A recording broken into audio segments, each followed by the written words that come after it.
Last summer, our home country of Bangladesh experienced monumental change. After decades of brutal authoritarian rule, the people, led by courageous students, rose up and overthrew the dictatorial regime of Sheikh Hasina. The core question before us now, many months into this transitional phase, is what kind of government will replace what was removed?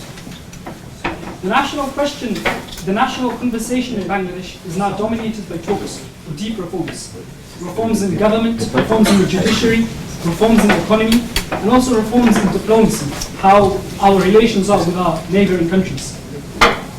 It is hoped that these reforms in these areas will not only allow the country to progress, but ultimately and crucially prevent authoritarian rule from ever emerging again. The largest organization which stood in opposition to Sheikh Hasina's regime is the BNP, Bangladesh Nationalist Party, led by figures including Tarique Rahman. Their history and vision for the country's future are compiled in a book that we will discuss today. We hope that this event will not only provide a vital opportunity for us to not only examine and also critique their ideas, but also ultimately to discuss how Bangladesh can secure a stable and prosperous future. We hope that you all very much enjoy this event. Thank you. Thank you very much. So I'd like to give some time just to explain the format of the event. We've got quite a lot of people on the stage, so I can imagine it's confusing. So the purpose of this event is to provide the space for a conversation about the future of Bangladesh. And we have a varied number of speakers, all with diverse areas of expertise. And the reason for that is that in questions and in answering the question of where should Bangladesh go in the future, we need opinions and we need the advice of people from different areas of different intellectual spheres. So some of the guests we have with us today, the first of which is Muhammad Zain al-Abidin. He's sat here to my right, and he's the author of the book. So,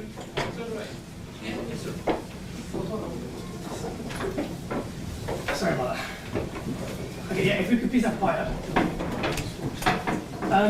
So the book is quite a long book. I don't know if any of you have read it, but it's a commentary on Tarique Rahman's role and effort in providing a democratic government for Bangladesh.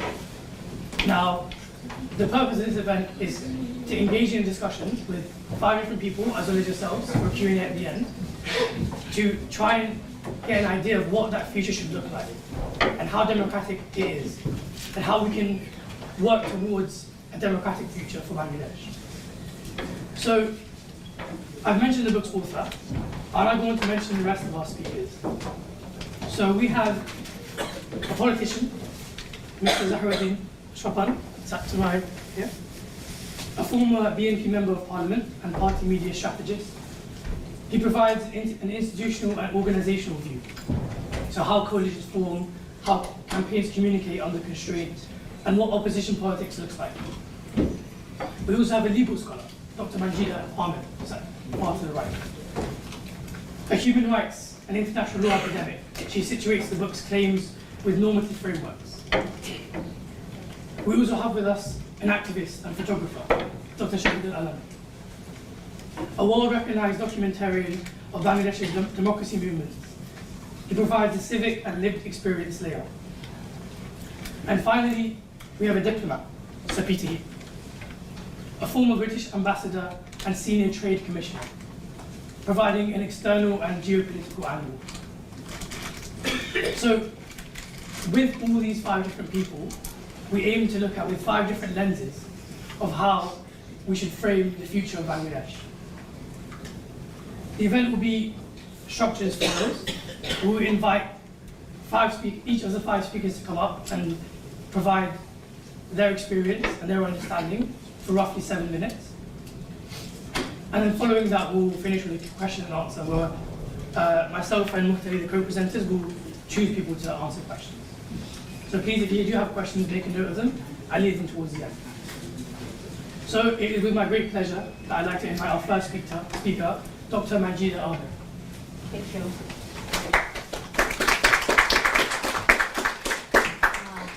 Thank you so much much for inviting me today to speak about this book. Obviously, it is a privilege to have this opportunity to talk on a book written on one of our prominent figures, Mr. Tarique.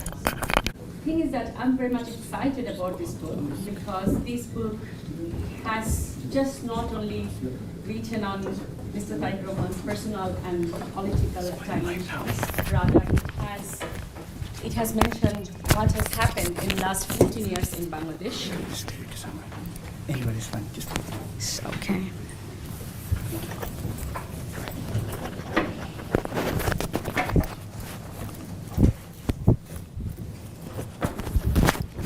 So, okay, is that fine? Okay. So,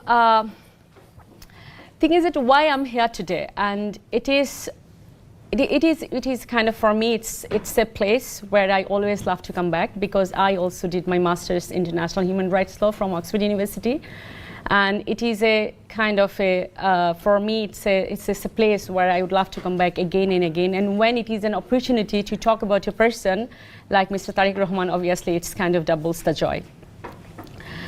So I have grown up in a family where one of my uncles is greatly involved in politics, but particularly Bangladesh Nationalist Party's politics.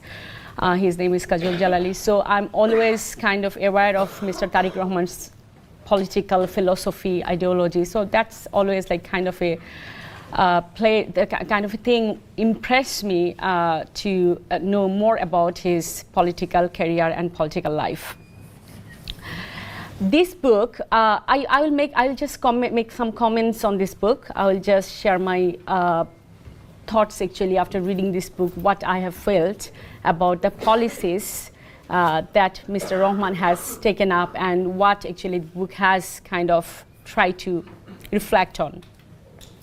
So the book actually has strongly emphasized on political and personal dimension of Mr. Rahman's life, and tracing his path from his childhood to till date in a very detailed and engaging manner. And as I said, alongside it has explained Bangladesh political crisis and particularly what has happened in last 14 years.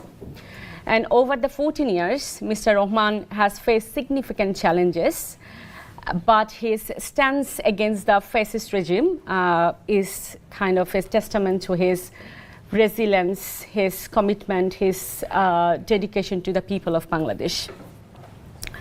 I think this book has very nicely mentioned he is one of the few leaders in the whole world whose human rights has been kind of curtailed severely, and his persecution was one of the major strategy of the government. It was a strategic move of the fascist regime to suppress his political career, to muzzle his voice. And also his freedom of expression was curtailed. None of his speeches, which is made for the people of Bangladesh, was given a chance to be circulated during that regime. So this book meticulously documents the persistent threats that have overshadowed Mr. Tarique Rahman's political journey. His career has been continually imperiled by a series of false cases brought against him, not only to undermine the credibility, but also to suppress his influence, to silence his voice, to damage his reputation, and sabotage his political career. So nothing is that since today's program to know about what are the future policies. So Mr. Rahman, if you read this book, you will get to understand that how visionary he is and how his visionary contributions in policy formulations in terms of making a better Bangladesh.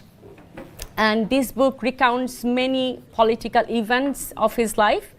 And it is very good read when you see the extract in this book you'll see a chapter written on his vision that actually he shared in 2005 in a roundtable discussion which is organized by Manav Jamin.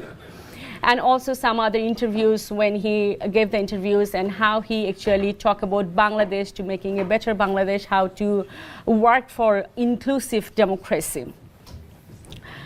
And also his vision, he says in an interview recently, in an interview with the Financial Times, that he does not just want to focus on garments industry, he also wants to make Bangladesh a supply hub for retailers like Amazon, eBay. So he wants to make Bangladesh economically self-sufficient. So he really, the statement he made is really kind of, and the people of Bangladesh actually kind of put confidence in his statement. That is something I believe he said. We strongly believe that we are in a position to form the Bangladesh alone. This is the statement he made in an interview with the Financial Times. And so his visions to make a better Bangladesh, to make a democratic Bangladesh. We have seen what has happened in the last 14 years. It's very much clear from his interviews, and obviously if you read this book, it is very much apparent there. Mr. Rahman's philosophy is rooted in mobilizing people at the grassroots level, which is a vision that remains central to the goal of establishing a democratic Bangladesh. So the book mentioned, and I quote here, which is really very interesting to know, his means Mr. Rahman's message is clear and precise. Unite and connect the grassroots people to the process of production and national policies. Make them financially self-reliant and empower them in every sphere of social life. You may know he has recently introduced 31 points, and which further reflects how to connect with the people in the grassroots level, how to listen to them, how to value their feedback. So despite the hardship Mr. Rahman faced while in exile, Mr. Rahman remained silent, but he remained distant, he remained silent, but he never gave up. He still, his organizational skill remained still strong. He reinvented the relationship with party leaders at all levels, rebuilding the party with necessary changes. Through years marked by authoritarian clampdown and political suppression, he has kept alive the hope of democratic and just Bangladesh. So given the current political and political situation and fragile economy in Bangladesh, it is evident that Mr. Rahman is the only hope to reshape the political landscape. Mr. Rahman also recognizes the generational shift in politics. He is open to embracing the energy and potential of young generation. We have seen that the young generation who have grown up under mistrust, corruption, and in an undemocratic nation. I believe it is a hope that they will be guided in the right direction under his navigation. Last but not least, I firmly believe that only through his vision and policies in Bangladesh can reverse the brain drain, can restore trust in its domestic institution. Although the brain drain concept is quite outdated, because these days everything is live streamed. People can benefit and be benefited being in any corner of the world. But thing is that here I believe his policy would include the diaspora community's knowledge and expertise, and who can call upon whenever necessary. So I believe his leadership offers hope for a shared future where people, communities, nation work together towards a common goal and for a better collective outcome. As the book concludes, so too I, with a powerful quotation from Mr. Rahman. He says, "Change in power does not mean a shift in state authority, but rather a qualitative transformation of the state and politics." So obviously in this precarious state of our nation, we really look forward not to have a simple alter or changes. We are eagerly waiting for fundamental and systematic shift in country's political structure, policies, and leadership. Thank you.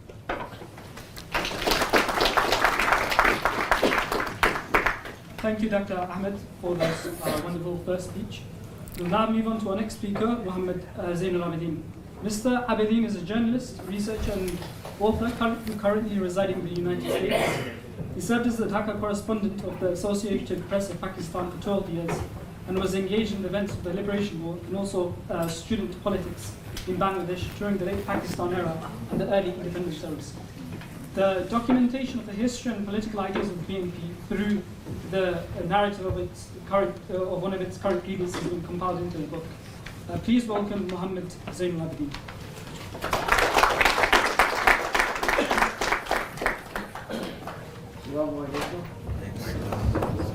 Thank you very much for attending today this event. May Allah all enable us to serve our country as good as or more than what we did earlier. I remember the architect of Bangladesh,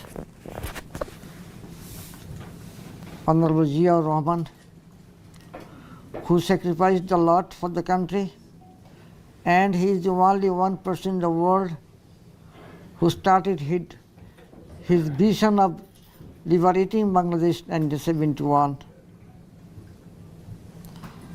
And later, the way he started to build this country, though it remained incompleted, I hope remaining tasks will be done by our leader, great leader, Honorable Tarique Rahman, on whom I wrote this humble book. I am grateful to Allah who enabled this, to venture this, to writing this book. But the thing, the vision, what we need to fulfill in our life for our nation is our hope, Mr. Tarique Rahman, who is to complete the remaining, lay the foundation of the remaining building the country in the way for which we fought in 1971. So I will not speak too much, as because honorable speakers are also here. I want to pray for me so that I can serve for my country under the leadership of Tarique Rahman, and let us, all of us, should help him in every possible way to make Tarique Rahman's leadership a success, so that we can leave a strong nation for our next generation, a country that will remain strong even for generation to come. Thank you very much. Have a good day. Assalamu alaikum wa rahmatullahi wa barakatuh.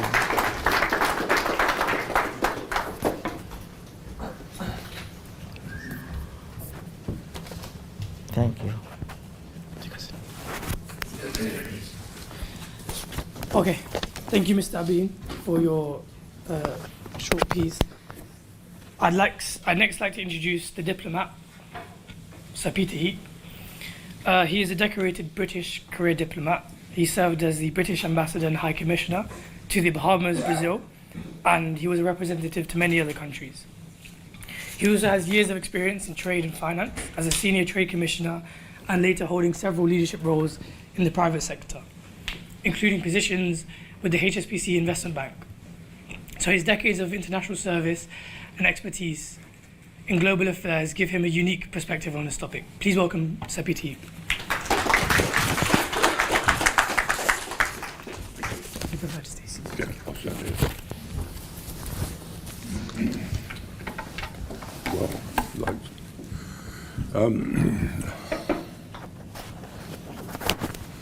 Thank you. Well, good evening to all, and I will be speaking in an accent a little different to the other speakers, but I trust you'll all be able to understand me. I think probably you will. And it's very good to be here with this audience, which continues to grow by the minute, and that's very nice for all concerned too. Being back in Oxford is always pleasant, and I was here a very long time ago. I probably shouldn't tell you how long ago, but it was actually about 70 years ago. And 70 years ago, I did PPE at a college the other side of the high street called Merton. And in those days, nobody had ever heard of PPE. It had only started, I think, in about the 1920s. And you couldn't say to someone that you did PPE because they'd never heard of it. Now, with both the front benches in the House of Commons filled by people who did PPE at Oxford, it's one of the best known degrees going. So one doesn't have to spell it out anymore. This is billed as a book launch. Book launches, normally my experience, and as I've just revealed, my experience goes back quite a long way. And I bought a lot of books and own quite a lot of books.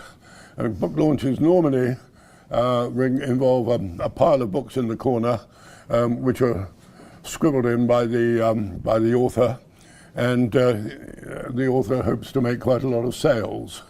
Today is a bit different. No books for you to buy. I'm told that the book has only been published in the United States. I assume that means that Amazon would willingly sell it to you, but I think it does mean that you're not likely to be able to walk into a bookshop and buy it anywhere close by. I think the author would share the view of a book launch I went to fairly recently somewhere in Florida. The author was in fact British, a fairly well-known author.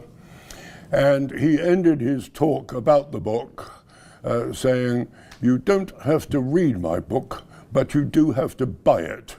And I'm sure the author of today's book would also share that sentiment. The book is somewhat unusual in that it, from the title, I think one would assume that it is a biography. A book, I hasten to add, that I first became acquainted with about 2 days ago, so my knowledge is rather quickly acquired and rather speedily. But it is not a biography primarily. It's a book about the politics of Bangladesh over recent decades.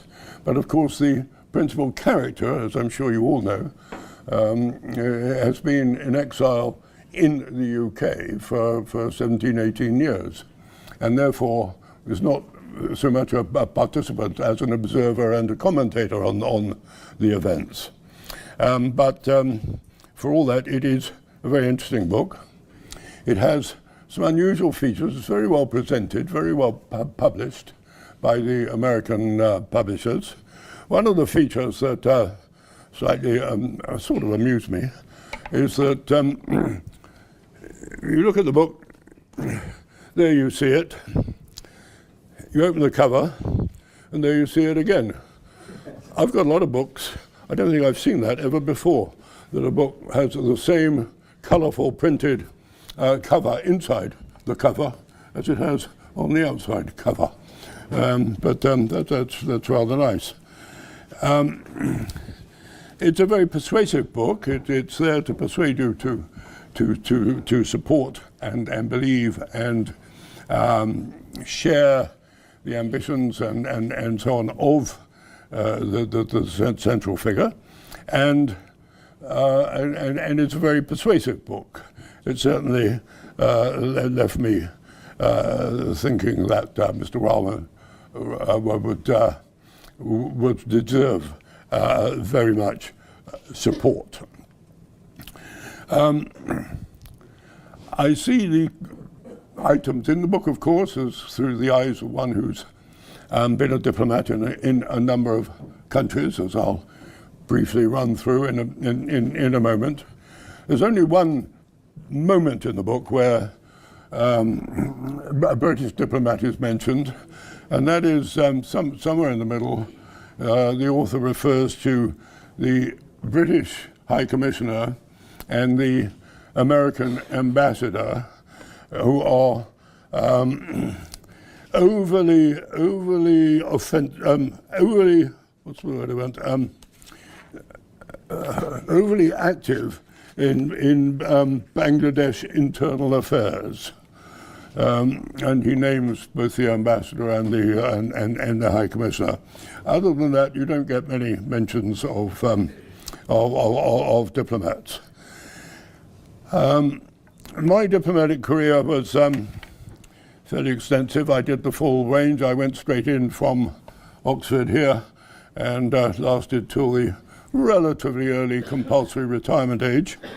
And in that time, I was in 9 different countries, which, as a diplomat, which is above the Foreign Office average, and as a consequence was less in London than that average. In the very beginning, when I was dreaming of faraway places and moonlight on the water and palm trees, my first assignment was to Dublin. From Dublin, I went to Canada. In Canada, I was the High Commissioner was Lord Amery, and recently before that he was Derek Heskett Amery, Chancellor of the Exchequer.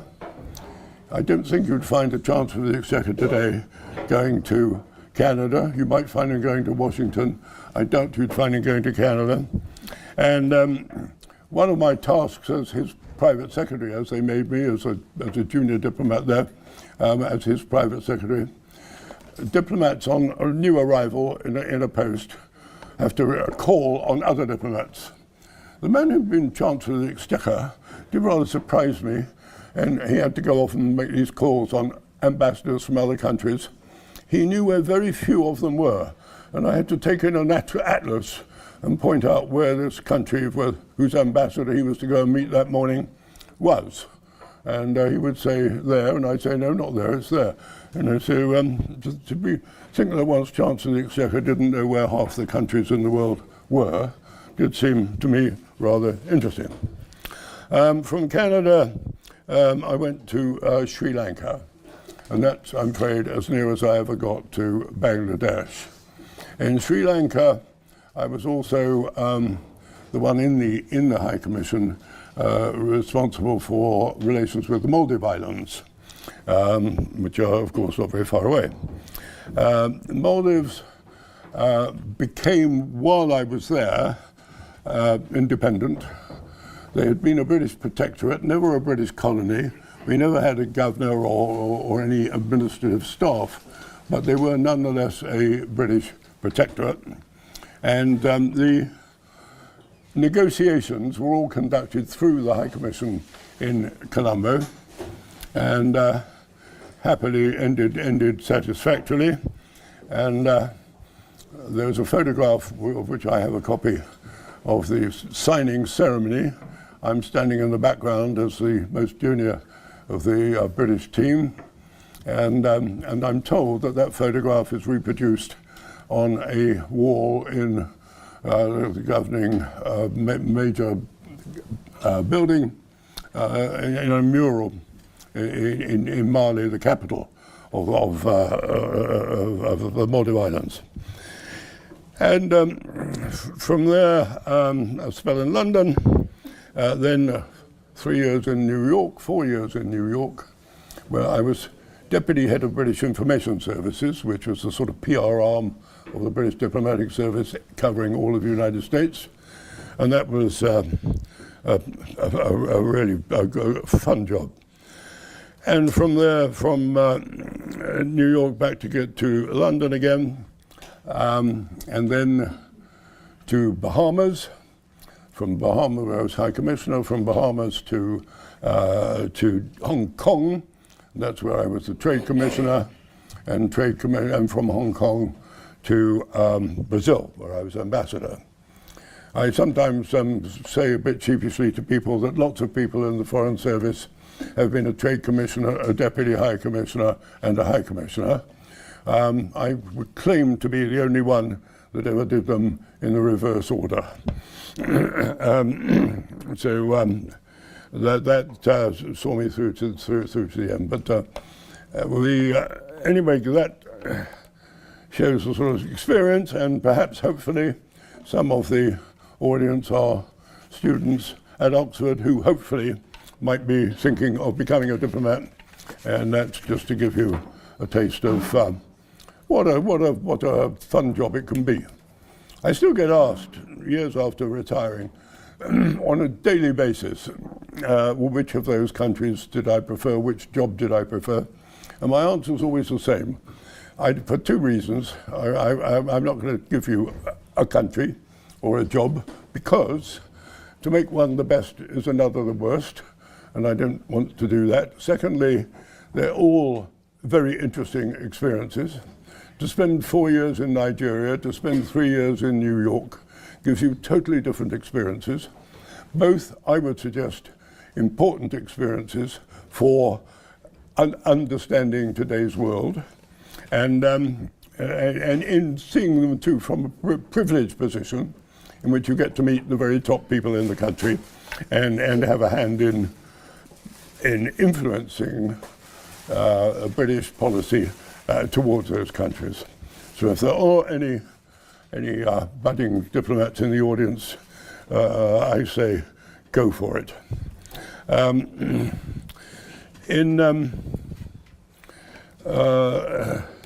I'd say now, finally, to a final bit, a few words on the Commonwealth link between Bangladesh and Britain, and of course 54 other countries. It's a link which I think is an important link. I think it's a link which Britain has neglected somewhat in the last decade or two or three. And I would much rather that any British government, regardless of party, would pay much more attention. It seems to me Commonwealth countries understand each other, have more things in common than they do with most other countries, non-Commonwealth. We've all got rather similar legal systems, educational systems, understand each other well, better than most other countries. And I think it behoves us all in Commonwealth countries to try and take advantage of that relationship. I'm critical, in fact, a bit of two of our recent prime ministers who it seems to me have not quite measured up to understanding the importance of the Commonwealth link. First, Margaret Thatcher. I was High Commissioner in the Bahamas when the every 2-year heads of government of Commonwealth countries was held there. We're now going back decades. And the issue of the day at that Commonwealth conference was sanctions against South Africa, then still in the throes of apartheid.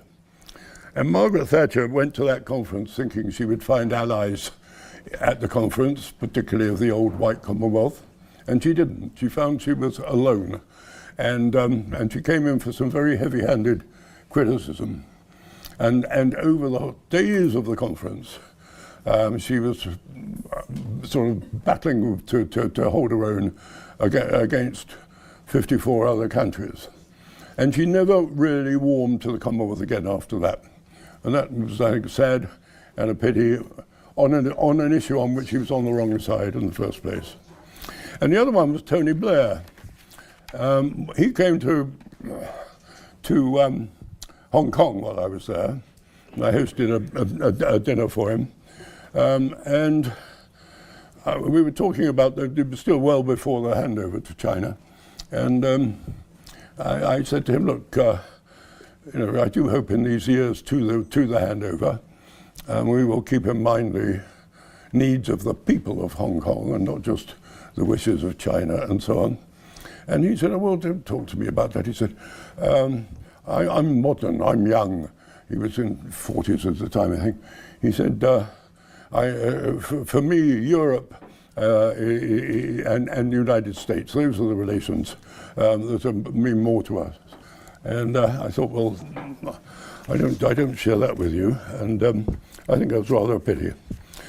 Anyway, those are the sort of views of my views on Commonwealth link, and I'm so glad that we do share that link with Bangladesh, and I think it's an important link for both of us, and I hope that as Bangladesh settles down from a somewhat turbulent, somewhat ups and down history to date, the link with Britain, with the Commonwealth, remains important, becomes even more important, and with the help of Tarique Rahman, who everyone tells me will be the next Prime Minister, that peaceful days, prosperous days for Bangladesh are right around the corner. Thank you.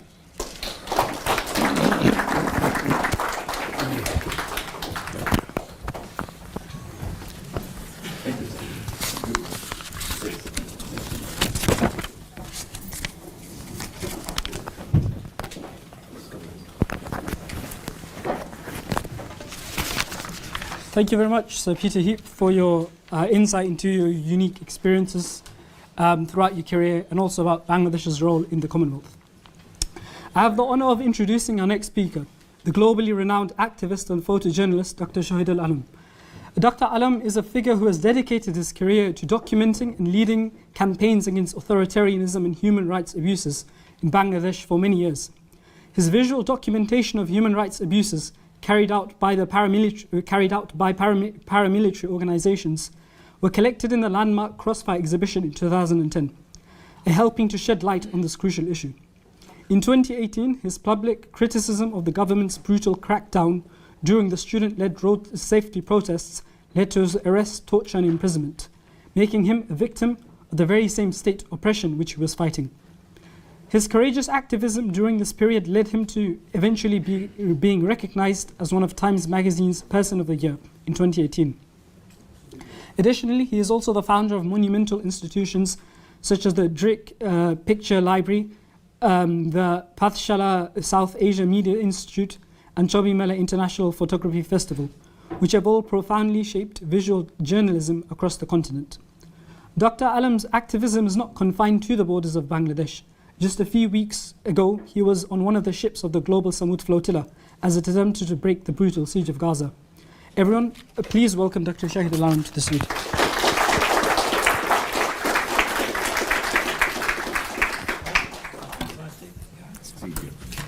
Okay, thank you. Thanks. Well, thank you very much for having me. I'm not sure you will be clapping just as much at the end because I'm not probably the type of speaker you're expecting. One of the reasons is because I was concerned when I was asked to come here because I thought I might be endorsing a hagiography. And that certainly is not what I intended to do or what I intend to do right now.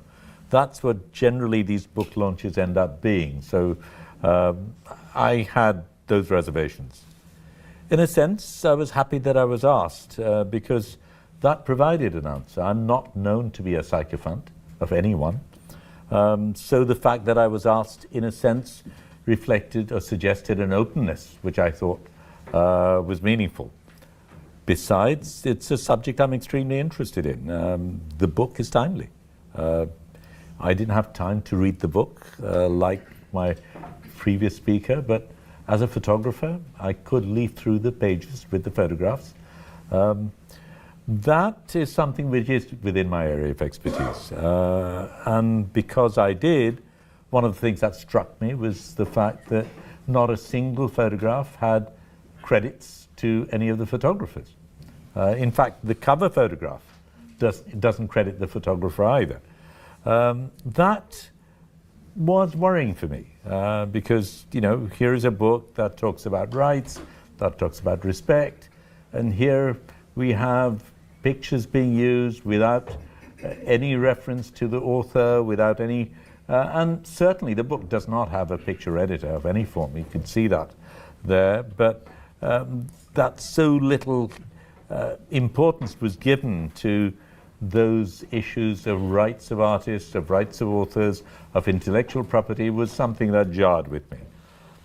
But that's really not what this book is about. I mention it in passing because I think it is relevant to remind people of those things that need to be addressed, and particularly in a country like mine where it is so rampant, I think having a book of such prominence, doing that gives the wrong message. I'd like to, but I digress, because what we're really talking about is a resilient opposition leader, resisting, fighting autocracy, foreign meddling, democratic backsliding, all of which are extremely important.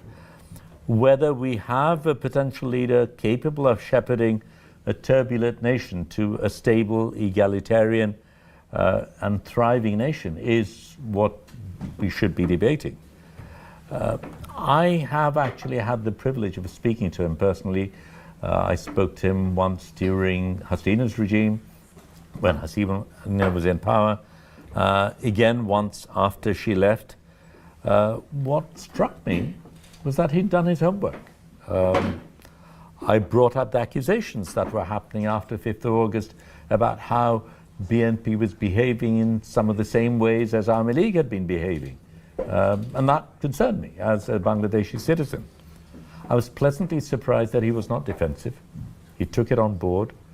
You could see that he had addressed this. And from, we were very open about it, and he talked about how he'd taken specific action to ensure that they did not happen. And he was not in the state of denial that we've always had in the past, because this is what all regimes do. But what all regimes also do is that they're in a state of denial and do not address it. Here was a person who was prepared to take it on board. And I later spoke to the head of police in Bangladesh, and he was telling me about how Tarique had actually reached out to him, giving him a list to say, these are the people you need to book, you need to put them behind bars.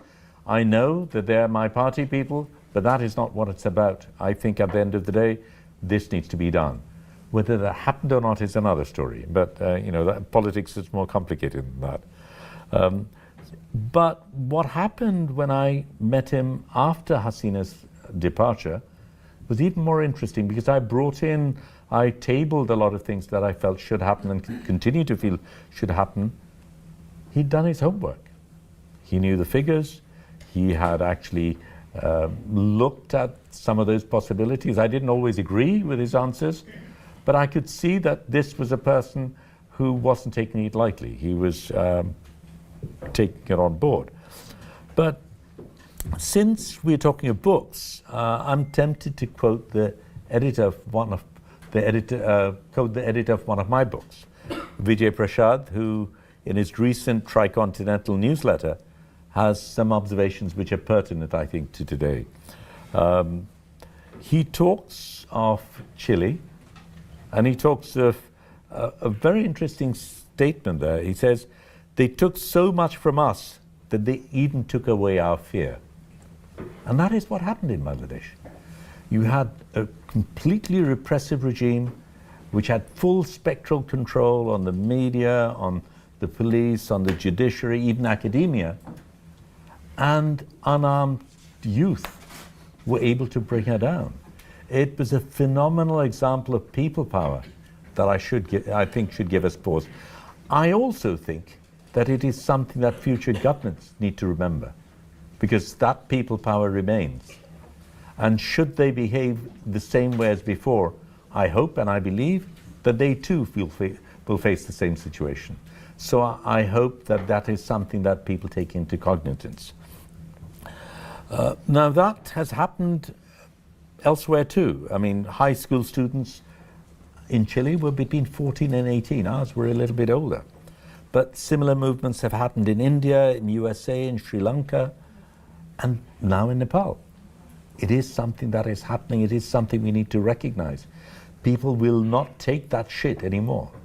And I think it is important to recognize that there are young people out there who are rebellious, who feel they want a different form of governance, and that the governed will insist on having a say in the process of governance. And I think that's very, very important. They took to the streets to reject a failing system. Another very interesting thing needs to be remembered. In South Asia in particular, there's a youth bulge. We are a very young community. There is also unemployment.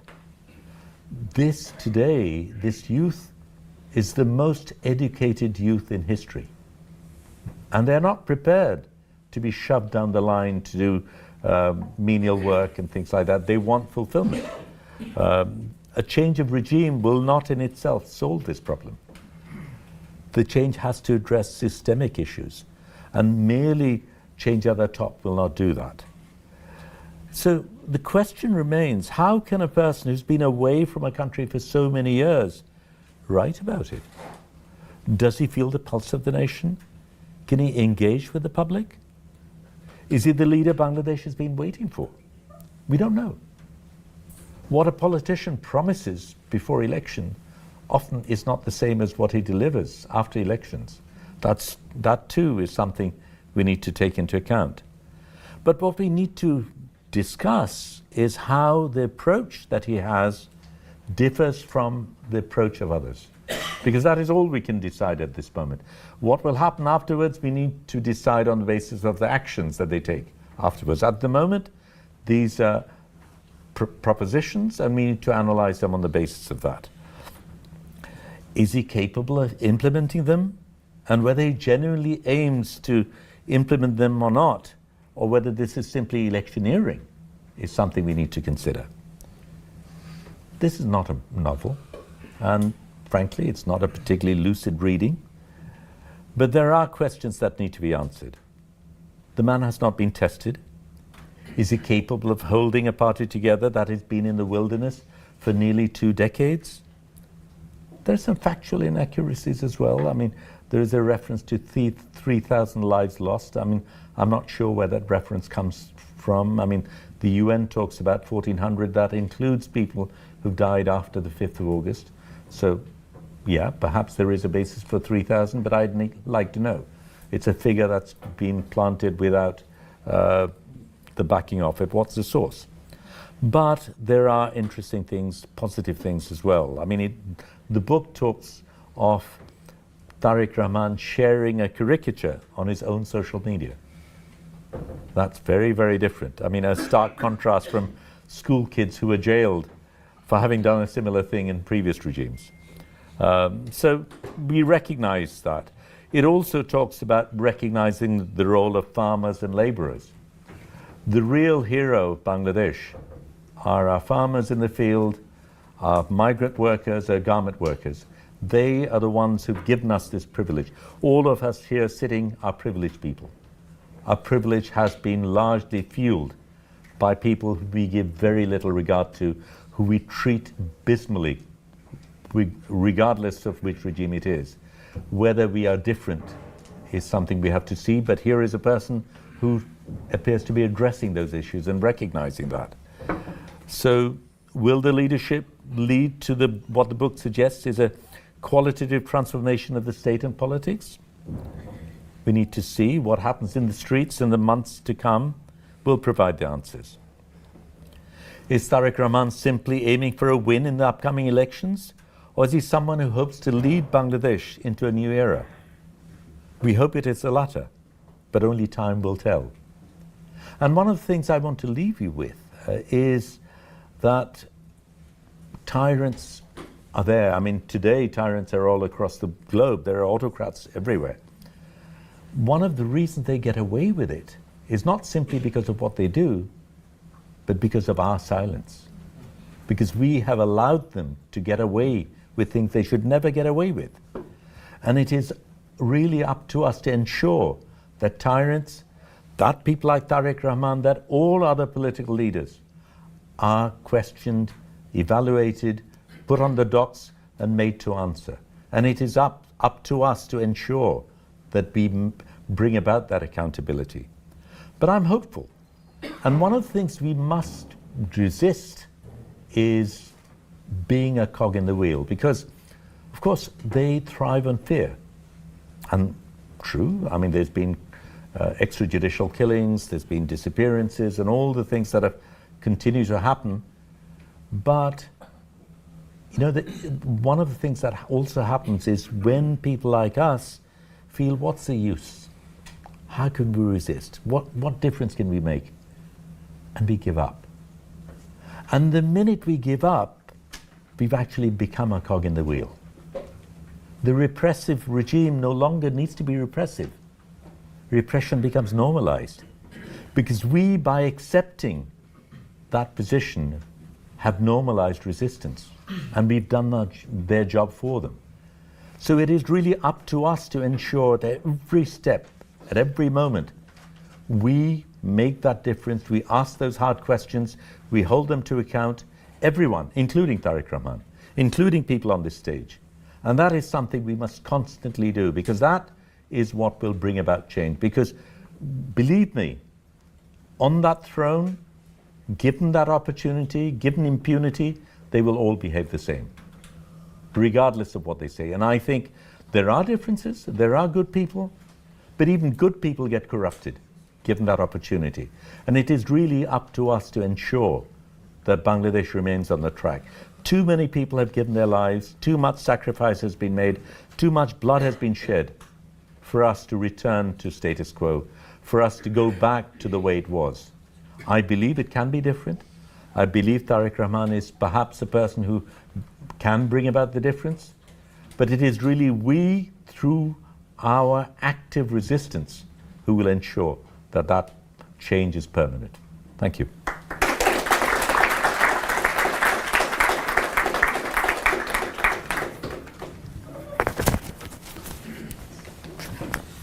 Thank you very much for your emphatic talk.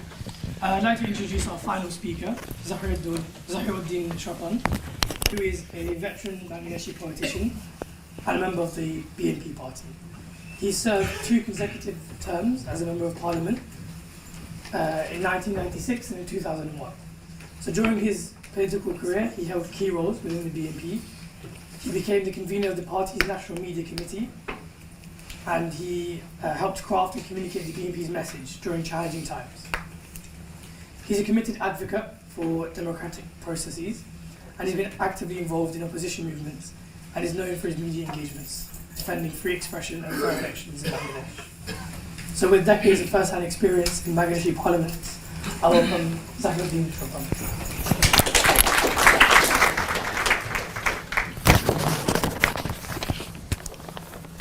Good evening. Assalamu alaikum, ladies and gentlemen. I must appreciate first the Oxford Bangla Society to organize such a program, the book launching program and discussion meeting on our leaders, Tarique Rahman politics and policies, contemporary Bangladesh. And of course, credit should goes to my elder brother, Mr. Jainul Abidin. He is one of the eminent editor in New York journalist community. We had been introduced for a long time before. I must appreciate him to take this initiative and have this book for all the readers. And the guest of the panel, Mr. Sir Peter Hip.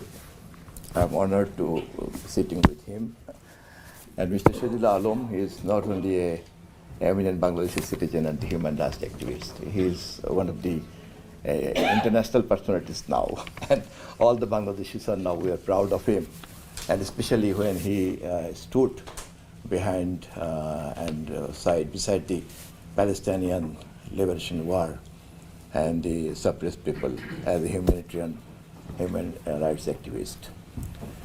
And by this time, we got all this substance from our professor, teacher of Middlesex University, Professor Hawk, Ahmed, Manjid Ahmed. And the students community who is here from Oxford University, the distinguished, all the guests. Assalamu alaikum, everyone.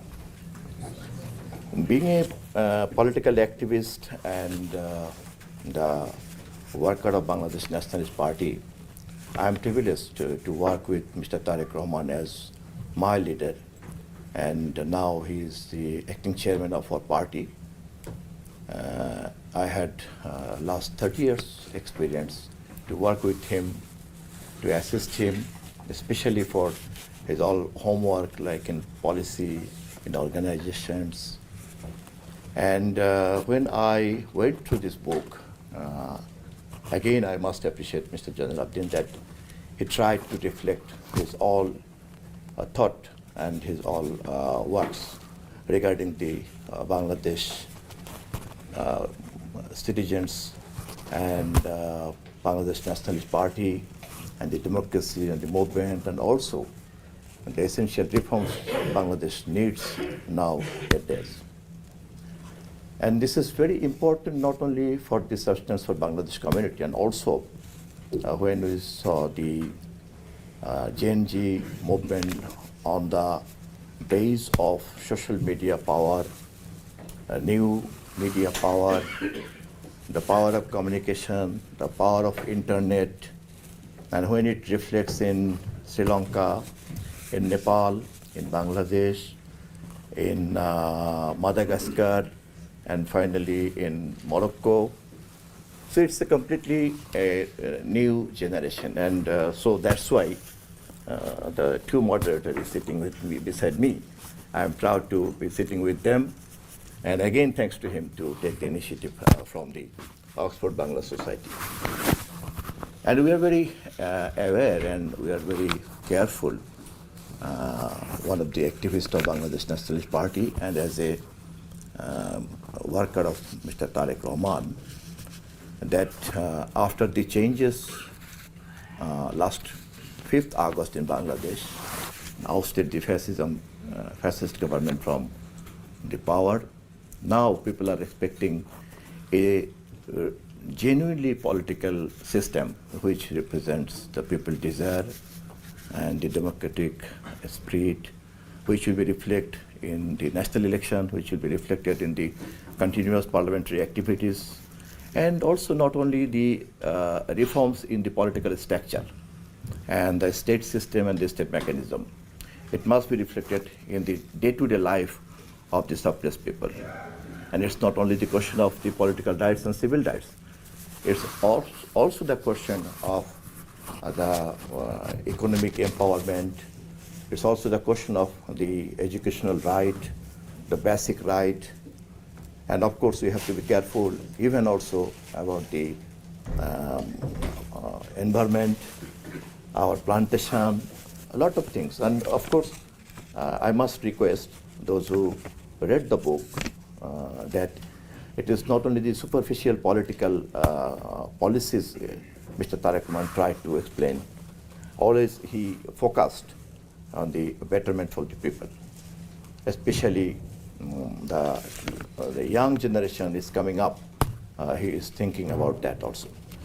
So majorly his points is divided by the two things. One is the reforms and restructuring of the political system, state system, mechanism, state mechanism, and other is the changes in the citizens' day-to-day life and their economic activities. On that basis, I'm just focusing on that. Specific economic and social please in recent months, October 25, Tarique Rahman has announced several specific policies, initiatives targeting key sectors for agriculture and food security. 6-point plan he declared. Farmers card, a digital identity card for all farmers to ensure they receive direct access to subsidized credit, fair pricing, and crops insurance without middlemen. Family card, a social security card issued in the name of the female head of the household to empower women and ensure family nutrition. Water security, a major infrastructure plan to restore 20,000 kilometers of rivers and canals and build modern Tista and Ganga barrages. Job creation, a target to create 1.3 million new jobs in the agriculture sector, from logistics and cold storage to food processing. Agri-tech for youth, providing startup funding and support for young entrepreneurs to engage in modern farming, including drone and mechanization technology. For women's empowerment, SME loans, dedicated support and loan packages for female entrepreneurs, education ensuring access to robust academic and technical vocational education for girls in both rural and urban areas. Role in policy making, actively increasing the participation of women in politics administration and policy farming, safety and security, a commitment to ensure women's physical safety in physical space and children. These are the points, especially only for the, also for the youth and employment. Unemployment allowances. The party's reform plan includes a proposal to provide an unemployment allowances to educated individuals whilst they are seeking work, job-oriented politics, emphasizing a shift towards certain new and real opportunities for youth rather than empty rhetoric. Government job age limit, a proposal for review and potentially increase the age limit to entry into government jobs. These are the points I've just mentioned, because my memory is very weak, that's why I took with the note. Apart from the typical and conventional discussion on the political reforms, these are the points he mentioned on his all policy making and thinking about the Bangladesh. So, especially the students community and the diaspora out of Bangladesh, young, with their knowledge, with their expertise, they can engage also the policy and the politics of Mr. Tarique Rahman. Thank you, everyone. Thank you to all the speakers for your lovely talks. We'll now be moving on to the next part of the event, which is the question and answer session. Saim and I will begin this with a few introductory questions, and then we'll open up to the audience. Saim, do you know? Yeah, so thank you all for your talk. This is a question to all of you. If it were up to you, and you could, I guess, have a meeting with Tarique Rahman tomorrow, what key points of advice or what key areas would you discuss with him? Also, please do keep your answers brief, because we ultimately want to open it to the audience as well. Should we just go this way? Yeah. If anyone wants to speak first, Sam, do you want to repeat your question? I think Ms. Manjida Ahmed will be the right one to answer this question. Okay, you want advice I would give, right? Yeah. Okay. So, in short, I would say do not make fake promises. Because this is what Mr. Alam said, that the politicians, what promise they make, they do not keep the promises. And we have seen the consequence of it in August 2024. The result of not keeping promises, how the government has to flee the country. So this is something I would tell, do not make fake promises, first thing, and also as I said that in terms of the way Mr. Zahiruddin Chopon concluded about thinking about diaspora community, so it is very important that to use the knowledge and expertise of the diaspora community to slice and dice their expertise and ask them wherever they can contribute. So I think this is very important because we are many people living around the world, many Bangladeshis, and everybody is eager to contribute to the economy of our country. So I think economy, and in every sphere, not only economy, in every sectors, we are ready to contribute. So as I said, this is an era of digitalization. We do not really need to be in Bangladesh to contribute to contribute in Bangladesh. So I think we can contribute. Even being in anywhere in the world. So that's why I would say use them, use their expertise, use their knowledge, ask them, welcome them to contribute. That would be my advice to him. Thank you very much.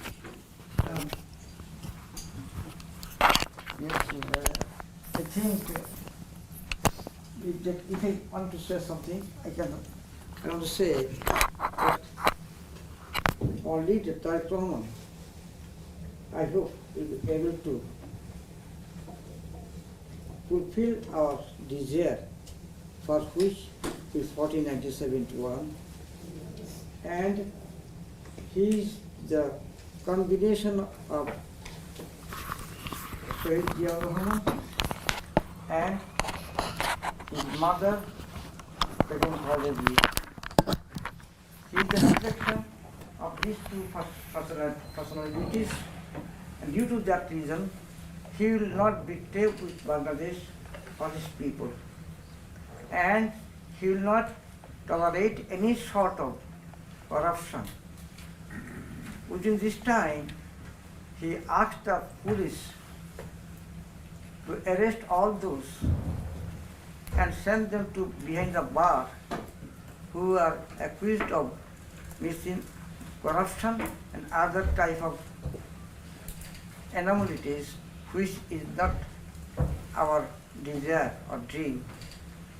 And I also personally feel that he is the only person now in Bangladesh who can unite the people and keep us free from aggression from our enemies far and wide. With this hope, I want to conclude my presence here today because I am grateful to you all who came here and glorified this event. And I also I am thankful to Mr. Saleh who encouraged me to write this book, and this every type of things what I think for betterment of our country will be done by you all. Thank you very much. Thank you both. My question is directed to everyone, but I think Mr. Chopin and Shaidalan might be able to speak about it the most. Last year, during the July uprising, we saw the youth masses not just becoming dissatisfied with individual government policies, but also the Awami League party and government as a whole. However, after the revolution, there seems to be much to suggest that there is also rising youth dissatisfaction with the BNP, despite the fact that it was the largest political party opposing the Awami League. In the student union elections of multiple universities in Dhaka, Jahangirnagar, Rashid and so on, the BNP's youth wing did not do as well as many predicted. And in many cases, panels supported by Jamaat-e-Islami's youth wing won by landslides. So my question to you is, what do you think are the main reasons that the youth, or at the very least the public university educated section of the youth, are becoming dissatisfied with a mainstream party, which was the Awami League's biggest rivals? And how should future policymakers address their issues? Thank you. Okay, well, firstly, I think the big thing that has to happen is a change in political culture. Unless there is a radical shift in political culture, it doesn't really matter who's at the top. We'll still get the same wine, it's the same wine in an old bottle or whatever, or new bottle, I don't know what it is. But essentially that is a very, very important thing to remember. And I personally think it is also a situation of complacency. I think BNP is definitely a very big party. It has good grassroots structure. We must also remember that it's been nearly 2 decades that it's been in the wilderness. And I've personally met a lot of grassroots people, BNP workers, who are very, very committed to the party despite all that. And I think one of the things that needs to happen is the party needs to recognize that there are good people out there, and if they go on in terms of the elections just picking up the right people with money and placing them in positions because that is what they think will bring them into power, I think they're making a mistake. They have genuine support on the ground. They need to rely on that. They need to trust the public. They need to trust their supporters and work with them to make a difference. And that has to be, because I do believe that now one of the things that Tarique Rahman, when I spoke to him, mentioned to me, and I believe that, is that he's working towards a long-term goal. And that is what we must have. Simply winning the next election is not enough. I think a dramatic shift in the political landscape needs to take place. There are 2 other particular areas where I think importance should be given. One is media, and not in terms of controlling media, rather the opposite. I think we should now really ensure that we have a vibrant, independent media, and that is what will keep the government and everyone else in check. We've never had that. Every time there's been a change of regime, what has happened is grabbing the media, political control of the media. And that actually is damaging in the long run, because the very feedback mechanism that you require to stay on course is taken away, and I think that has to happen. Investment in education has to be very, very high up in the agenda. The previous regime has destroyed the police, the bureaucracy, the judiciary, everything. But I think the biggest damage that has happened is because the education system has been damaged, and that will take generations to fix. It will not give immediate return, but it is an investment that needs to be made, and it is long-term investment. I think a party like BNP should begin to think long-term. It should begin to think, I have to give before I can get back, and I have to gain that trust of the people. What has happened over time is trust in politicians has been completely eroded. And that applies across the board. We assume if one is a politician that a person is corrupt. We assume if a person is involved in politics, they will soon accumulate wealth, and that is how it will be. We need to break that cycle, and we need to regain the confidence of the people. When I spoke to Professor Yunus, said something which I would again, it alludes to what I would talk to Tarique Rahman if I had the chance. I mentioned that Harun al-Rashid had a ploy. He was the ruler, but at night he wore ordinary clothes, he went around, he met with ordinary people, he listened to what they had to say. Now, the system, that's romantic at the moment. Someone like Yunus, Tarique, or whoever else will not have the opportunity to be a Harun al-Rashid and walk the streets. But what they must do is ensure that they have people who can be that corresponding Harun al-Rashid, who can feel the pulse of the average person in the street. And unless you're able to do that, unless you respond to what the person in the street feels, you have not represented the nation, you have not really felt the pulse of the nation. And that is what you need to do. We are at a unique moment now where Bangladesh can really be different. This is our chance. If we blow this, we might never get it again. We must also do things intelligently. We have to be strategic. Countries like India are waiting to devour Bangladesh. They've lost their colony. There's a lot of money in their hands. They're pumping that money in. They will go out all over to try and bring down whichever regime comes in. And one of the things we must do is build that resilience, not only within the party, but bring on board the community, the Bangladeshi diaspora, the Bangladeshis on the ground, the subaltern of Bangladesh, to be with them and fight together, so we then are a resilient force. And if we are that, no one can take it away from us.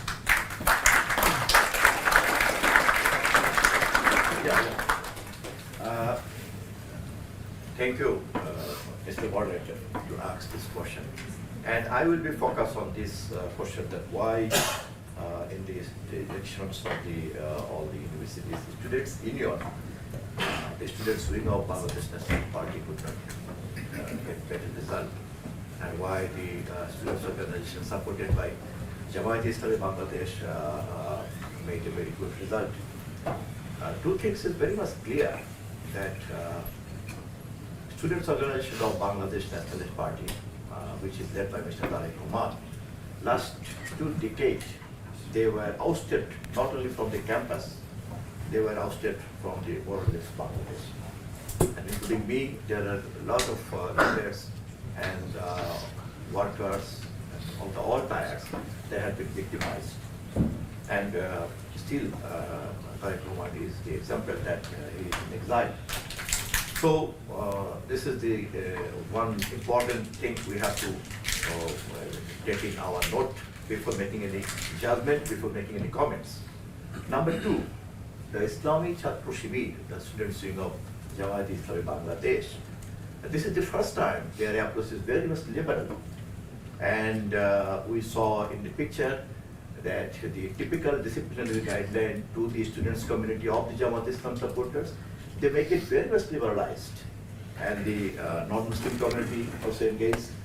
The attire of the followers of Islamic Chhatro Shibir, even the women's followers, that proved that they had been shifted from the typical ideological narratives, and that guided their discipline. And it became more flexible and more reliable.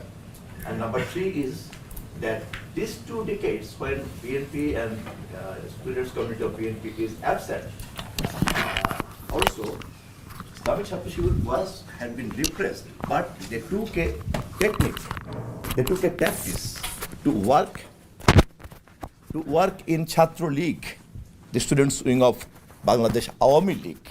So it was an opportunity for them, not in the name of their own organization, but in Chhatra League, they work and they could continue their organizational activities in the disguise of Chhatra League. So these are the things it comes with our analytics and our analysis. So I don't want to make any comments, but this is the only facts which came out.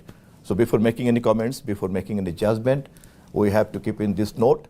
And of course, BNP is taking positively, and we are keeping our eyes open to set our next goal in the students' community and all the students' community politics and the all educational and institutional activities.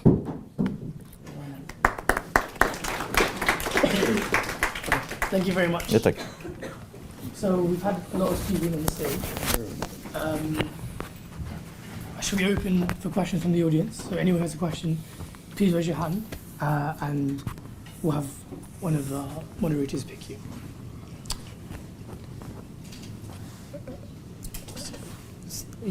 Go on. Please stand up so we can hear the question. And say your name. Yeah, so I'm Tarique. I'm studying engineering at the University of Oxford. So firstly, I'd like to thank everyone who came, including all the speakers. Thank you for your insight. My question concerns the future of Bangladesh's relationship with its neighbour India. In the past, many key BNP leaders were staunchly anti-India, such as Lutfuzzaman Babur. Yet today, figures like Mirza Fakhrul Islam Alamgir have stated that they want a friendly relationship even with the extremist BJP government, which is notably oppressing Muslims, discriminating against Bengali speakers, and giving protection to the criminal Hasina. With all of this considered, under what will be likely a BNP government, how will and should Bangladesh's relationship with India differ compared to before? Thank you. So,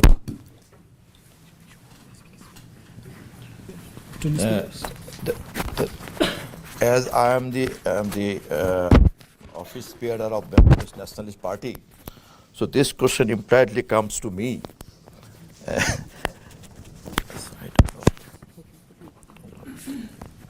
The India-Bangladesh relation, it had been described, our interview of Mr. Tarique Rahman with BBC Bangla and Financial Times. I'm sure that including you, most of the distinguished guests that are here had been acquainted with that interview. And it is very much clear that our relation, not only with the India, all diplomatic relations should be focused on the first Bangladesh. Because we have to go with the global order, we have to go with the regional order.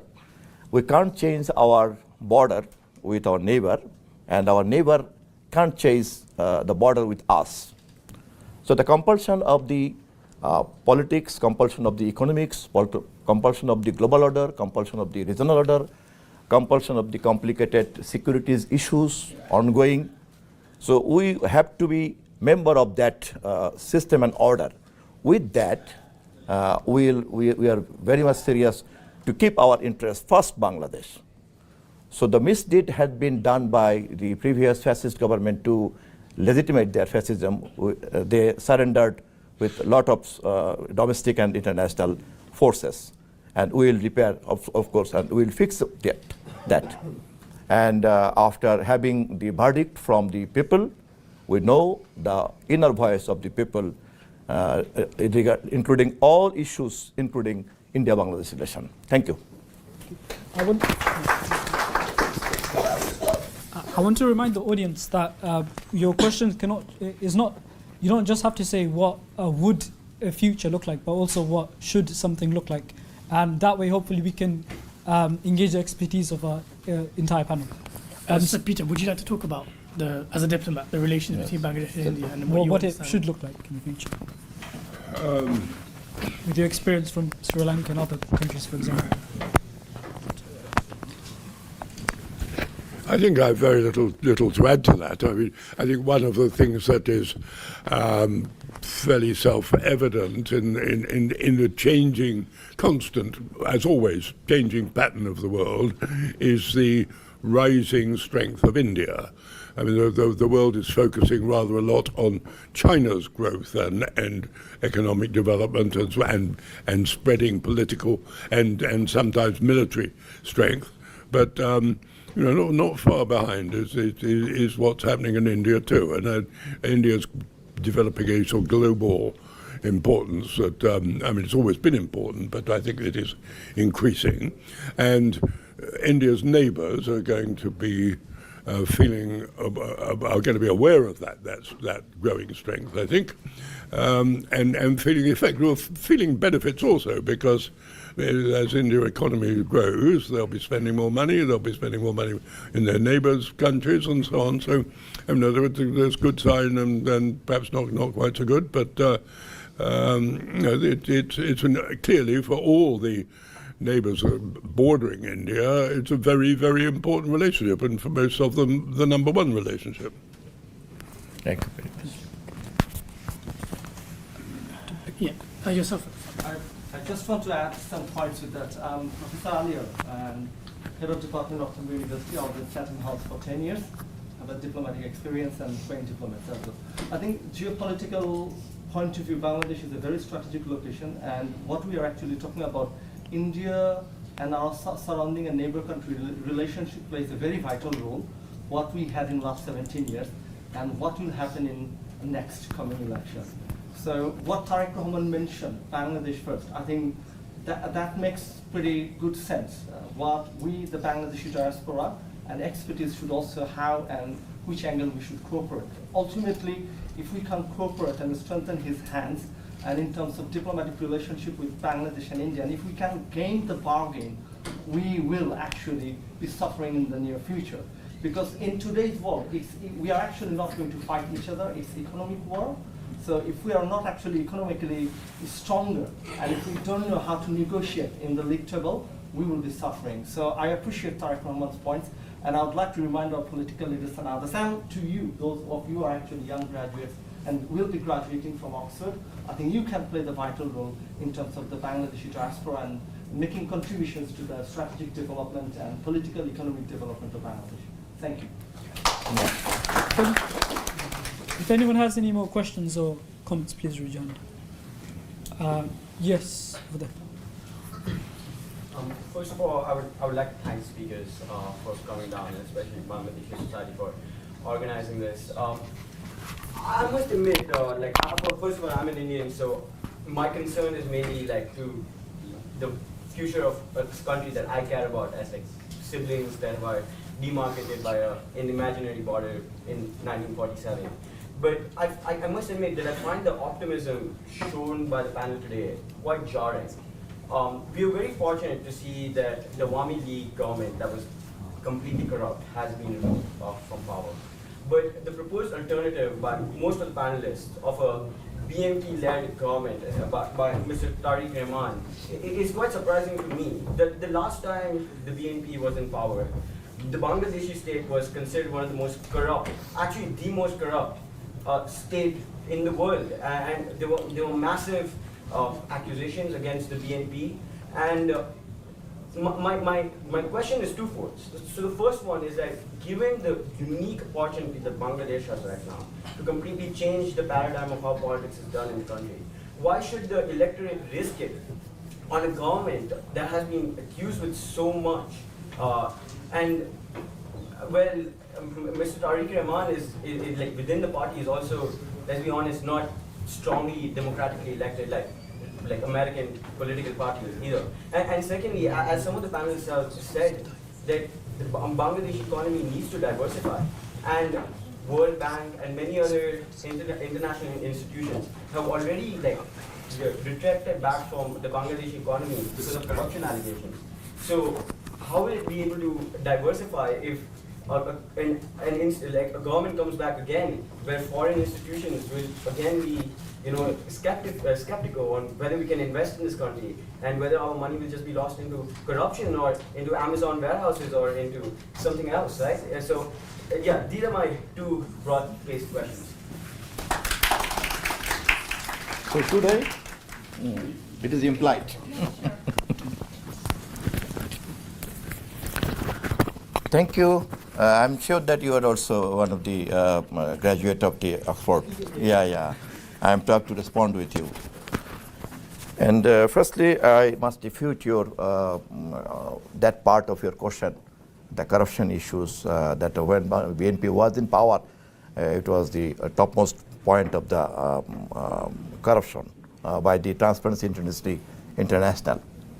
But actually, the facts were that if you go and if you look the graph of the Transparency International, that you will see that from 96 the graph was getting high ups, and then from 2001, then again it went down. So coincidentally, against the corruption, 2001, Begum Khaleda Zia had been elected, and landslide victory BNP got, and BNP had to take over the power with that complaint from the Transparency International, and the common propaganda by the one-sided media that when BNP came power, became the first in the corruption. But it was not the fact. Fact was that it was the culmination of the corruption motion that was done by the previous government. And if you see that then, after 2001, when up to 2006, the next 5 years, it get down, and it started to get again up when BNP left. So that is not the right information, and that is not the right statistics. This is my humble request to everyone to make comments on that issue. They must again read the report and see the graphics from the Transparency International, number one. And number two, when we will go to the power next, you did ask. Of course, by this time, you see that when we had a movement against the fascism, side by side, our leader Tarique Rahman placed 31 points that how we'll shape up Bangladesh, and what is our reforms program. So there is also very strategically focused point also against corruption. And target is that country will not be dependent on ADB, World Bank, this type of international donor organization. We have to get out from that. And we are very much, for that reason, we need to diversify our import source, and also we need to diversify our export destination. And we are also doing it that. And our founder of our party, Mr. late Shahid Ziaur Rahman, he started the diversified of our export destination, manpower export, garments. So we will follow his guideline with all the global economic new order. Thank you very much.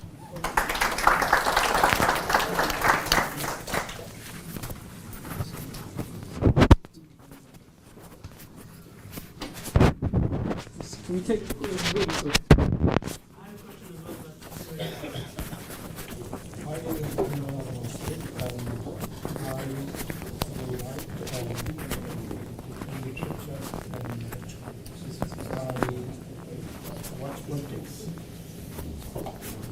Thank you today for the event organized by the Oxford Society. My question to our honorable guest, Mr. Rahman, we can see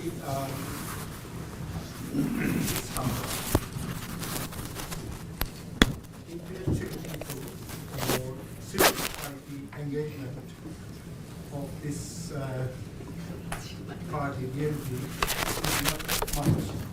Previously, we have Rahman, they will attract our renowned poet, Mahmoud. He is cultural organization. So what policy you should take if you go to power to attract more intellectual and writers to the mainstream politics? Thank you very much. I'm taking it as a suggestion, not a question, and I must appreciate, and I will bring it to my party policy makers, and you must understand. I don't understand the technique of this. Sure, okay. Yes, Mr. Al Mahmoud was the late poet of our country, and he is one of the celebrity of our literature and all these things. And because he was celebrity, that's why he is prominent. But nowadays, there are a lot of young intellectuals who is engaged with the team of Mr. Tarique Rahman. And some students just graduated from Cambridge, graduated from Oxford. They're working with that. And I'm sure that in course of time, they will be also in this field celebrity and people will know them. And at that time, it will be clear that we are following the Rahman policy, which he did discussed and shared with the then time all the civil society, and also in this part of these things. And this program, Oxford Bangla Society, is one of the reflections of that. And again, I am assuring you that our party, under the leadership of Mr. Tarique Rahman, we are very much serious to engage with the expertise and the knowledge of the diaspora, and also in the domestic people who are engaging their all thought process and all things with the patriotism and national interest and the economic development. Thank you. So I just want to remind the audience that don't just ask, for example, what will happen, but also what should happen, so that we can engage more people in the panel. Can we take the man in the corner, please? Maybe we should have some women answering as well. Yeah. Well, Can we see the hands up? Yeah. Political questions. As an academic, I cannot answer these political questions. From University of Birmingham. So My question is to whom it may concern, preferably to Sir Tarique. Over the last 15 years, the Hasina government has looted tens of billions. At one time, we had a 45 billion foreign currency reserve, but when she fled the country, we only had 4 billion, or under 4 billion. Barely international payment for a month. So all this looted money, is there any mechanism legally we can get our money back? We can trace that money.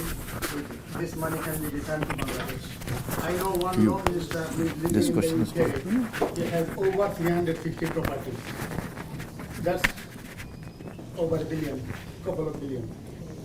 He asked that whether there is a mechanism to get back that money. Middle East, Europe, he asked America, that whether there is any mechanism of international to get back that money. What are the possibilities? That money fled from our country by the previous fascist government. To our country. Thank you. Oh, we're just going to take one more question to show our time, because we're short on time.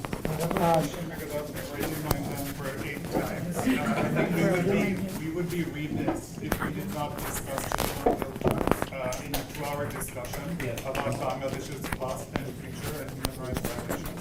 So I'd be very curious to know what the vision for Bangladesh should be in relation to demilitarization of CHT, because we can't claim to be in favor of Palestine or the injustice in Palestine if we turn a blind eye to the militarization and the dispossession of indigenous land in Chittagong Hill Tracts.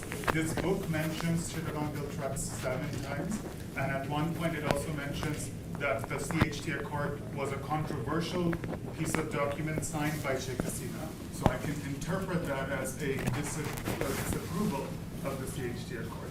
So it would be great, because again, We are sort of mimicking the erasure of CHT in this dialogue by not mentioning it even once. Thank you.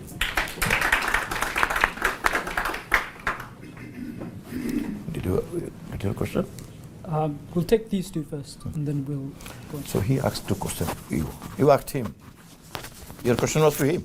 To anybody, but I think maybe he's in a better position. Oh, he asked the question that whether there is a mechanism internationally, especially he mentioned Sir Peter Hip, that whether there is a mechanism. Well, quite clearly, I'm not going to pull a rabbit out of a hat and say produce some mechanism that nobody's ever heard of that was going to enable large sums of money to be shifted around. There are obvious mechanisms. There are parliaments. There are bills in parliaments. There's the IMF. There are banks. There are various mechanisms of claiming money and getting the money, but I don't think there's any magic formula or any hidden sort way of achieving that. You have to have the political support and you have to have the financial support. I don't think I can add anything to that. Yeah, I'm responding to your question regarding the CST Accord. Already it had been discussed with our policymakers, and we are aware of it. And our party, Bangladesh Nationalist Party, as a multinational party, and our definition of nationalism on the basis of the citizen nationalism. So all the entity, ethnic entity, language entity, all the diversified entity will be covered by the identification of the Bangladeshi nationalism. So with that guideline, we will reshape the issues and with the consensus of the political consensus regarding CST Accord. Thank you. Thank you. The guy in the corner said he said that. As we're almost running out of time on the... That gentleman is trying to... in the corner there. It was an important question. I think you should. Yes, please do. Thank you for bringing it up. I mean, when you consider that Bangladesh was based on the right to speak its own language, the fact that we deny other people within our own country the right to speak theirs, I think, was totally incongruent with that, and absolutely right. The Chittagong Hill Tracts issue needs to be addressed. I think one of the things which also has not been talked about is the military, the power of the military, and where interests of the military often trump interests of the public. I would be very interested in knowing how that will happen, but one of the things I do want to point out is those of you who've been to Bangladesh since July 2024 will have seen the graffiti on the walls of Bangladesh. And that was actually people's opinion. And there, in very clear terms, people talked about a discrimination-free Bangladesh, a Bangladesh where all people had voice, the fact that disadvantaged people, minorities, had voice. Sadly, when it comes to mainstream politics, that gets eroded, that gets washed away. We sit in panels in Bangladesh, as we do here, and it's generally Muslim, Bengali, urban, male, middle-class people. Yeah? And that's it. Women played a very important role in the movement in July. And they've virtually been sidelined. I think we need to recognize that those things have happened, and certainly not just with the Chittagong Hill Tracts. I think the situation of the marginalized has to be brought out, and if Bangladesh is to change, the first change needs to happen internally. We can blame other people, but at the end of the day, we need to sufficiently change and become far more tolerant, far more forgiving, far more understanding, and ensure that the rights of the most marginalized and the vulnerable are given importance to. That is not happening. You're very right in bringing it up, but I will come back to that. Governments will not do it by themselves unless they're pressurized into doing it. And it is up to us to ensure that we get the Bangladesh that we want and deserve. Otherwise, politicians will take it whichever way they want. I appreciate your question. Again, I mentioned it. We're quite short in terms of Yes, take please, one. please. I need to say something. And please, I want to also answer this gentleman from India. I'm sorry, I don't know his name.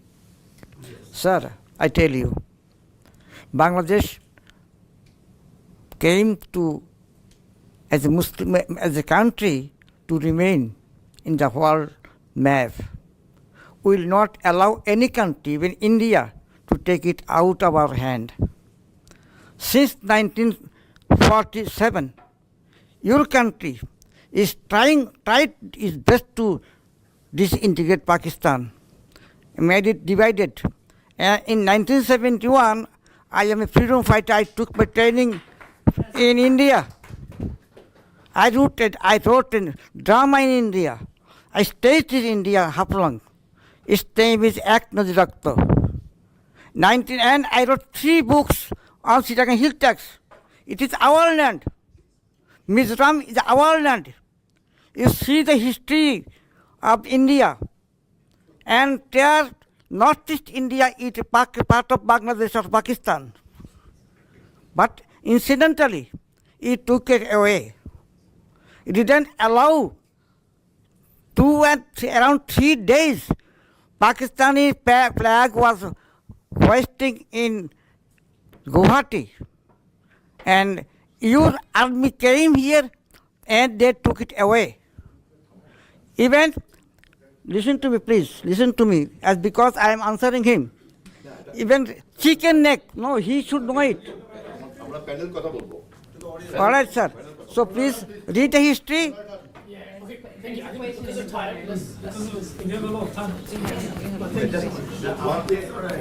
We have one question. Actually, he's raising his hand for a long time.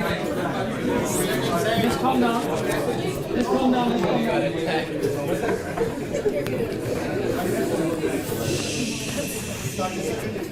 Just one question because you had your hand. I have a question. Just 1 second. Just 1 second. Just because he's had his hand. We're very short on time to keep it brief. Please be respectful. আমি বাংলায় বলি এই কারণে বলি আমি আমার ইংরেজি হয়তো ভালোভাবে বোঝানো না যেতে পারে আরেকটা কথা হচ্ছে যে বাংলায় বলে সুবিধা হচ্ছে যারা বিদেশে আছে এরা বুঝবে না বাংলাদেশে সিজন করলে ভালো লাগে না তো আমার এখানে আমি আতাউল করিম আমি এখানে ডিউটি করছি লতে আমার এখানে আসার একটা বড় কারণ হচ্ছে আমি জানি যে আজকের ডিসকাশনের পরে হয়তো আপনারা সাহেবের কাছে গিয়ে অ্যাটলিস্ট বলবেন যে আজকে কি জিনিসগুলো উঠে এসেছে ওইটার ক্ষেত্রে আমি যেহেতু আগামী আমাদের ভবিষ্যৎ পলিসির কথা বলা হচ্ছে সেটা এডুকেশনটা আজকে এখানে ডিসকাস সেভাবে হয় না এডুকেশনাল ইনস্টিটিউট হিসেবে আমি একটা পয়েন্ট বলে শেষ করে দিচ্ছি 1 নম্বর আমার ইচ্ছা থাকবে যে অন্য যে 2 দেশ আমাদের পাকিস্তান এবং ইন্ডিয়া থেকেও এখানে বাংলাদেশিদের ক্ষেত্রে পড়াশোনার ক্ষেত্রে স্কলারশিপের অপরচুনিটি স্টেট স্পন্সর স্কলারশিপের অপরচুনিটি খুবই কম লিমিটেড আমার আহ্বান থাকবে যে সামনে ভবিষ্যতে যেন এই ধরনের ভালো ভালো ইনস্টিটিউটগুলোতে পড়ানোর জন্য বাংলাদেশের ছাত্রছাত্রীদের জন্য আপনারা যেন ব্যবস্থা করেন তার সাথে সাথে আরেকটা পয়েন্ট বলে রাখতে চাই যে সমস্ত অথরিটি স্কলারশিপগুলো স্ক্রিনিং করে সেই সমস্ত অথরিটি যেন রাজনৈতিক কারণে কাউকে কোনো স্কলারশিপ না দেয় অথবা রাজনৈতিক কারণে কাউকে বঞ্চিত না করে আমি ইউজিসিতে কমনওয়েলথের ভাইবা দিয়েছিলাম আমাকে স্কলারশিপ দেয় নাই কিন্তু যাই হোক আল্লাহ কবুল করলে অন্য বাবাও কবুল করে that's a different story so এইটা হচ্ছে আমার একটা সাজেশন আর দ্বিতীয় সাজেশন হচ্ছে আপনারা এখন বিশ্ববিদ্যালয়ে এই যে ছাত্রদলের এবং অন্যান্য যে নির্বাচন নিয়ে কথা হয়েছে আমি তার চেয়েও বড় জায়গায় বলতে চাই আপনারা দয়া করে যদি সামনে ক্ষমতায় যান এটা নিশ্চিত করবেন যে পাবলিক বিশ্ববিদ্যালয়গুলোতে এই বিদেশে পড়ে যে সমস্ত ছাত্রছাত্রী বিদেশ থেকে ফেরত যেতে চায় তারা কোনো কারণ পিছনে যেতে রাজি নাই ওকে ধরতে হবে এটা রাজি নাই অন মেরিট বেসিসে তাদেরকে যেন রিক্রুটমেন্টের ব্যবস্থা করতে আমি মনে করি যে আপনি এটা পৌঁছায় দিবেন এটা আমার দায়িত্ব ছিল যে আমি এখানে পড়ি সেই হিসেবে আমার বক্তব্যটা পৌঁছানো আমার দায়িত্ব ধন্যবাদ Thank you very much. I'm taking it as an observation from you, and I'm sure that our leader, Mr. Tarique Rahman, will take it a very good note and for our future politics. And one thing I must make it clear to the all distinguished guests, that in this panel we are presenting here with the different capacity. I came here with the capacity of the activist, of the advisor of PNP chairperson, who I represent. Bangladesh Nationalist Party policy guidelines and tactics. And others, they are all independent. So all their opinion is their independent opinion, and I had to represent only my party. So apart from my comments, these all are the independent comments. Thank you very much. Can I just make last comment, yeah? Just one comment. Because I came here as an academic, so I read the book and I tried to find out all good things, all the policies and politics of Tarique Rahman's. So what you have said, one coming from Indian students, one from India-Bangladesh relationship, one from CHT Accord. So everything actually we are forward to a new Bangladesh, and I believe that whoever come into power, if it is Bangladesh Nationalist Party or whoever else, they will take everything into consideration and they will look forward to have a very inclusive democracy. Thank you all for taking part in this event, asking questions and also listening to all of our speakers here. I hope you will at least learn something now that we didn't know before and are more aware about the situation in Bangladesh and how as a country we can move forward in the future. The food at the back, I know it's been waiting for you, so please do help yourselves. Thank you all very much for attending. Assalamu alaikum.